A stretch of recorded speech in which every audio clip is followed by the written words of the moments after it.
Hi people, last వీడియోలో చెప్పినట్టు Medak church తర్వాత మేమైతే మెదక్ రైల్వే స్టేషన్కి వచ్చామన్నమాట. జస్ట్ చూద్దాము, వీడియో తీసుకుంటా అని చెప్తే మా mummy railway station tour, train tour అన్నీ చూపిస్తాను దొరికపోయింది గైస్. అది జస్ట్ చూస్తానడం తప్పిపోయింది గైస్, కానీ మా మమ్మీ అయితే మొత్తం చూపించింది. నేనైతే ఎప్పుడూ రాలేదు, ఫస్ట్ టైం వచ్చానమాట మెదక్ రైల్వే స్టేషన్కి. ఇంకా నాకైతే పూసగుచ్చినట్టు ప్రతిదీ నాకు చూపిస్తూ వీడియో తీసి మీకు కూడా చూపించమని చెప్తుంది మా అమ్మ. ఇంకా నేనైతే మొత్తం మీకు కూడా చూపిస్తున్నా, మీరు కూడా చూసేయండి. ఇంకా ట్రైన్ ఎక్కినందుకైతే మేము కొన్ని ఫొటోస్ దిగామన్నమాట.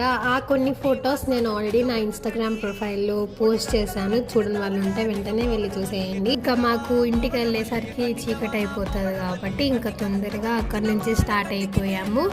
మేము స్టార్ట్ అయ్యేటప్పటికి ఆల్మోస్ట్ చీకటి అయిపోయింది. ఇంకా తర్వాత మళ్ళీ చర్చ్కి వచ్చామన్నమాట. ఇంకా నైట్ అయింది ఇంటికి వెళ్ళేసరికి. సో ఇంతే మినీ